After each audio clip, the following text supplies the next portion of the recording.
아멘.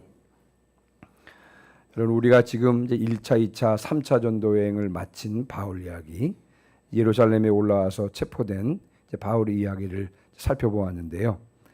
제가 한번 이제 13장부터 28장까지 한번 정리를 좀 해볼 생각인데, 여러분 아시는 대로 13장 4절부터 14장 28절까지가 바울의 1차 전도 여행을 다루고 있고요. 1차 전도 여행 후에 곧바로 2차 전도 여행이 있지 않고 15장에는 예루살렘 회의, 예루살렘 사도회의가 나옵니다. 그리고 이제 15장 끝부분에 15장 40절부터 18장 22절까지가 2차 전도 여행이 나오고요. 곧바로 18장 23절부터 21장 17절까지가 3차 전도 여행이고, 바울이 예루살렘에 도착한 내용까지가 21장 17절까지가 나오고 있습니다. 그리고 21장에서 예루살렘에 올라온 바울이 체포가 되고요.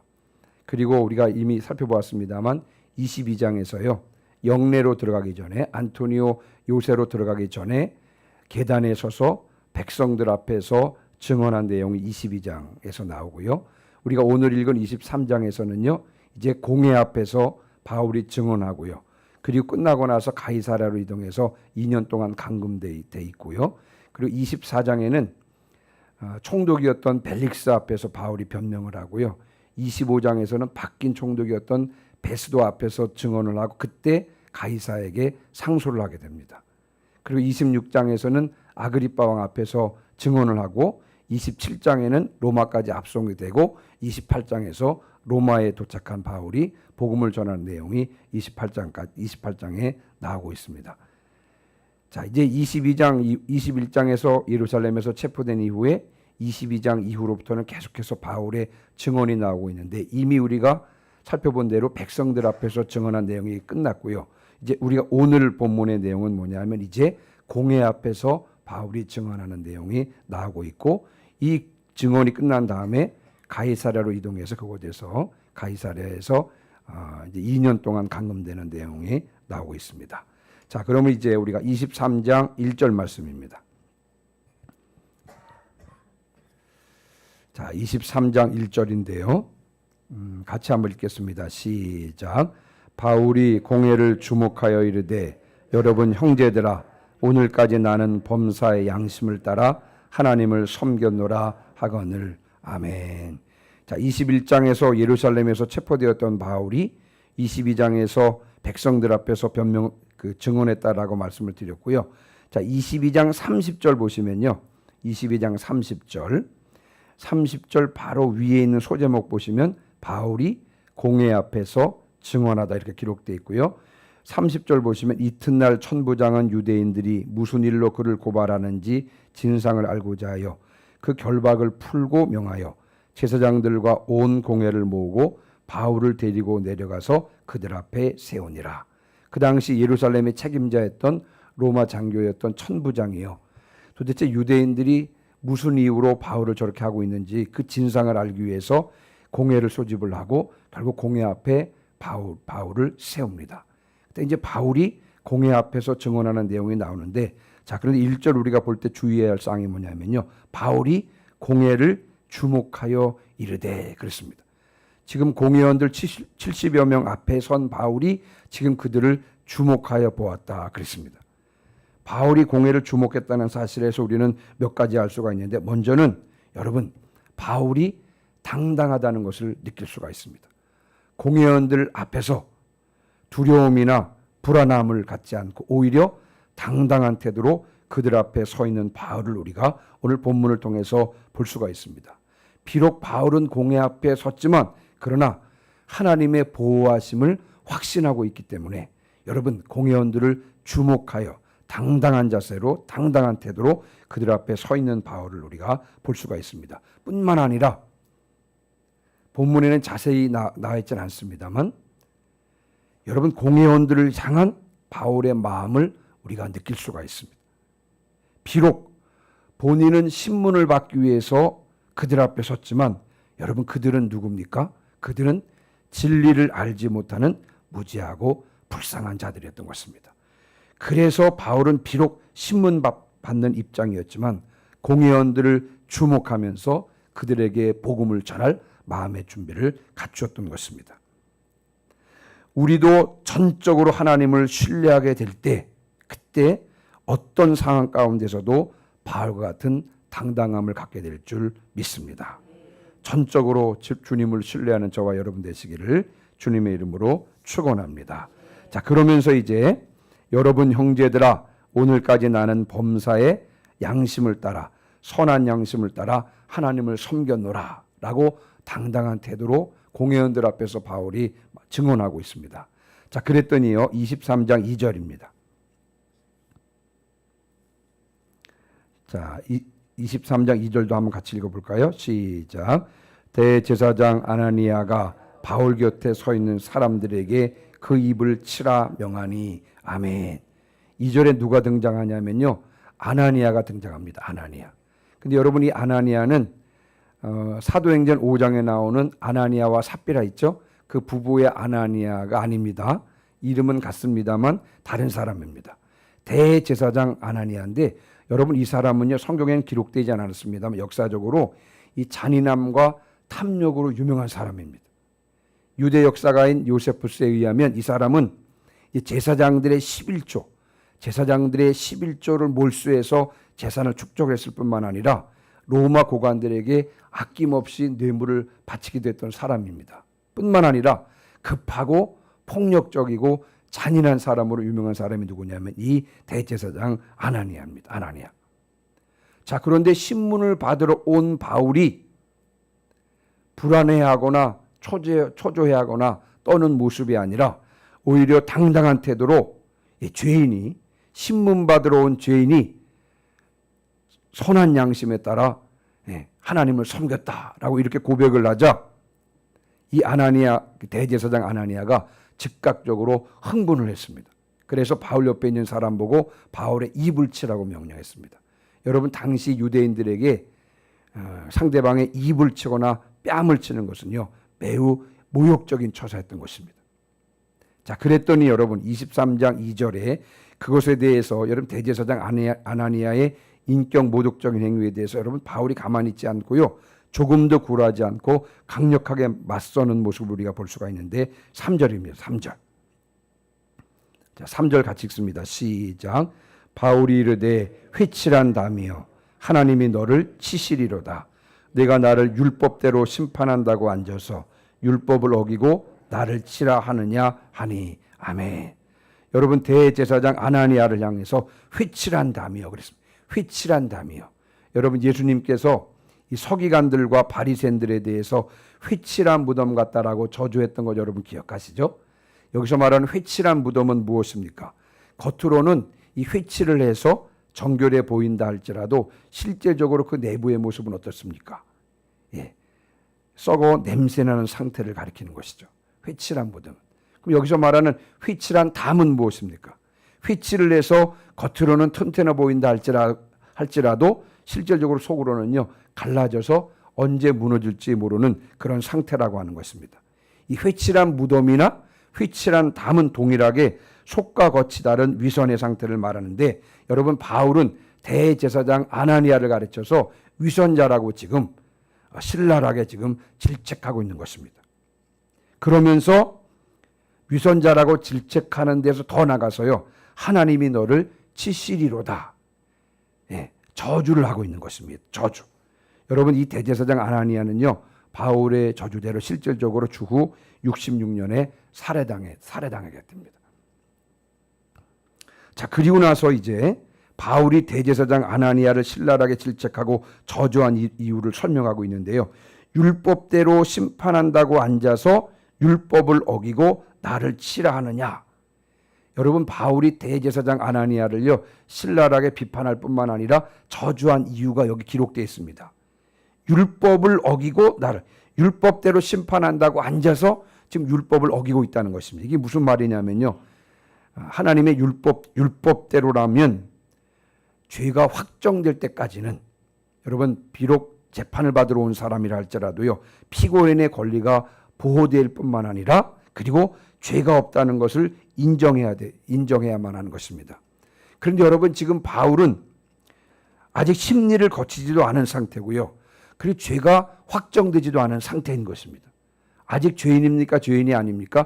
여러분, 죄인은 아닙니다. 죄가 의심받긴 했습니다만 지금 신문 받으러 온 것이지 아직 죄가 확정된 상태는 아닙니다.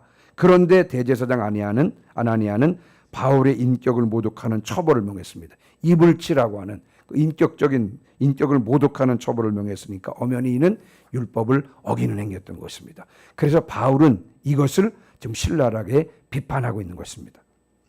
자, 그런데 여러분 4절 5절입니다. 자, 4절 5절 같이 읽습니다. 시작. 곁에서 온 사람들이 말하되 하나님의 대제사장을 내가 욕하느냐. 바울이 이르되 형제들아 나는 그가 대제사장인 줄 알지 못하였노라. 기록하였으되 너의 백성의 관리를 비방하지 말라 하였느니라 하더라. 아멘. 바울 곁에 있는 사람들이요, 지금 바울이 질책하는 사람이 누구라고요? 대제사장이라는 사실을 알려주었습니다. 바울은 그가 대제사장이었다는 사실을 몰랐다, 이렇게 말을 하면서 백성의 관리를 비방하지 말라는 것이 하나님의 말씀임을 알고 있다고 하면서요, 여러분, 이 아나니아, 지금 자신이 질책한 사람이 대제사장이라는 사실을 안 순간 즉시로 자신의 잘못을 인정하고 있는 것을 우리가 5절을 통해서 알 수가 있습니다. 자, 여러분, 저는 이제 이 본문을 읽으면서 현재 이 본문의 바울과 대제사장 아나니아의 관계에서 저는 다윗과 사울의 관계를 엿볼 수 있었습니다. 사울은 다윗을 원수로 여기고요, 다윗을 죽이려고 했다는 사실을 여러분들은 알고 계십니다. 그러나 다윗은 사울에게 손을 대지 않았습니다. 심지어는 사울을 죽일 수 있는 절호의 찬스가 왔습니다만, 그러나 다윗은 사울에게 손을 대지 않았습니다. 왜 그렇습니까? 왜냐하면 사울이 비록 자신의 원수였지만 그는 하나님의 기름을 부은 왕이었기 때문에 그렇습니다. 다윗은 하나님을 경외하는 자였기 때문에 하나님께서 세우신 자 사울을 귀하게 여겼던 것입니다. 대제사장 아나니아는 바울을 범죄자 취급했습니다. 아직 심리도 거치지 않고 죄가 확정되지 않은 이 바울을 범죄자 취급을 했습니다. 아직 바울의 죄목이 확정되지 않았지만 그러나 범법자 취급해서 입을 치라고 명령을 했습니다. 바울의 인격을 모독한 것입니다. 이에 대해서 바울은 그가 율법을 어겼다고 신랄하게 비판을 합니다. 그러나 아나니아가 대제사장임이 드러나자 대제사장은 하나님의 기름 부음을 받은 자이기 때문에요, 그런 자를 질책한 것은 하나님의 말씀을 어기는 행위였기 때문에 바울은요 즉각적으로 자신의 잘못을 인정을 합니다. 이는 바울이 하나님을 경외하는 사람이었기 때문에 할 수 있는 행동입니다. 우리는 바울과 다윗에게서 하나님을 경외하는 자들의 바른 태도를 배울 수가 있는 것입니다. 비록 자기 기준에 맞지 않는다고 할지라도 하나님께서 세우신 권위를 존중하고 그를 위해서 기도할 수 있어야 한다는 것입니다. 참된 성도는, 진심으로 하나님을 경외하는 자는 권력을 무서워하지 않습니다. 세상 권력을 무서워하는 것이 아닙니다. 그러나 하나님을 경외하기 때문에 하나님께서 세우신 권위에 순종하는 것입니다. 여러분, 이는 사람에게 머리를 숙이는 것이 아니라 하나님께 머리를 숙이는 것입니다. 이것이 바로 참된 성도들, 하나님을 경외하는 자들의 바른 태도인 줄 믿습니다. 비록 내가 손해를 본다고 할지라도 하나님의 권위에 기꺼이 순종하는, 진정으로 하나님을 경외하는 성도들 되시기를 주님의 이름으로 축원합니다. 자, 그 다음에 6절인데요. 여러분 6절 한번 보시기 바랍니다. 6절 같이 읽습니다. 시작.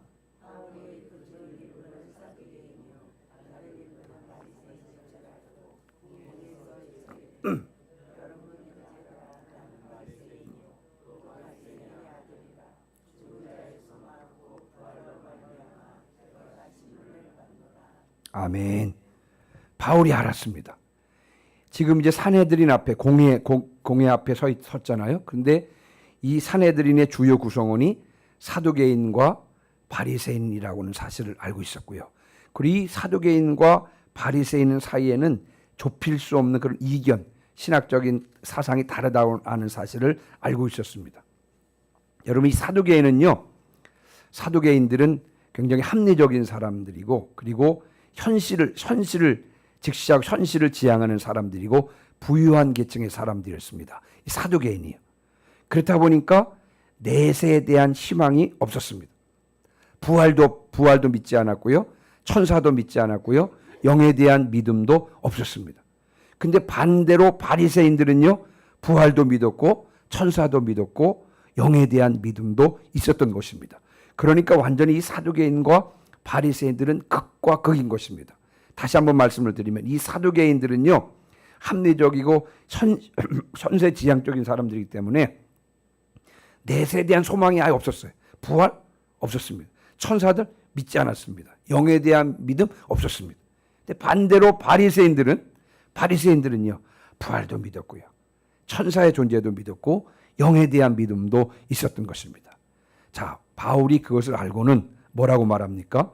오늘 본문에 보니까 여러분 형제들아 나는 바리새인이요 또 바리새인의 아들이라 죽은 자의 소망 곧 부활로 말미암아 내가 신문을 받노라. 그러면서 나는 바리새인이고 우리 아버지도 바리새인이었다 라고 밝힙니다.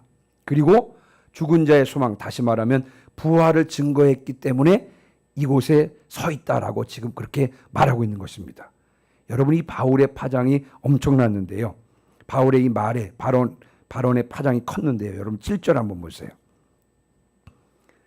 그 말을 한즉 바리새인과 사두개인 사이에 다툼이 생겨 무리가 나누어지니 9절 크게 떠들세 바리새인 편에서 몇 서기관이 일어나서 다투어 이르되 우리가 이 사람을 보니 악한 것이 없도다. 10절 큰 분쟁이 생기니 그랬습니다.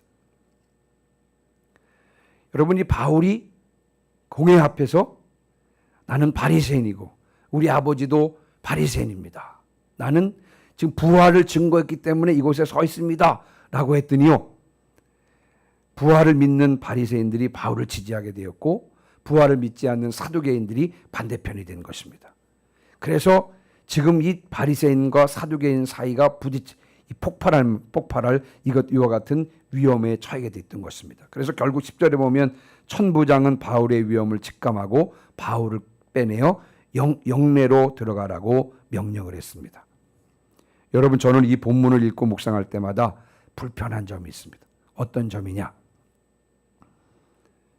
바울은 위험을 모면하기 위해서 이 사두개인과 바리새인들을 이용한 것이 아닙니까? 위기를 모면하기 위해서 바울은 얕은 수작을 부린 것이 아닙니까? 어떤 때는 이 본문을 읽으면 약간 비겁한 마음이 들어요. 바울이 비겁한 것인가? 바리새인들과 그리고 이 사두개인들을 이용한 것이 아닌가? 이런 마음이 들 때가 있었습니다. 차라리 그냥 당당하게 자신의 신앙을 탁 밝히고 죽음에 몰랐어도 이 얕은 수작을 부리는 것이 아닌가? 이런 비겁한 마음이 들기도 합니다. 이에 대해서 여러분들은 어떻게 생각합니까? 여러분 여기서 우리가 초점을 맞춰야 될 부분이 뭐냐면 여러분 바울이 던진 메시지인 것입니다. 죽은 자의 소망 곧 부활로 말미암아 내가 신문을 받노라. 여러분 바울이 던진 메시지 주제는 뭐였냐면 바로 부활이었습니다. 부활. 물론 바리새인들도 말씀드린 대로 부활을 믿었습니다. 그러나 바울이 주장하는 부활과는 차이가 있었던 거예요. 여러분 바리새인들은요 그들의 조상 때부터 전승되어 온 신앙의 근거에서 그냥 부활을 전승되어 온 그 부활을 주장했습니다만 그러나 바울은 역사적으로 입증된 예수님의 부활에 근거한 지금 부활 신앙을 증거하고 있는 것입니다.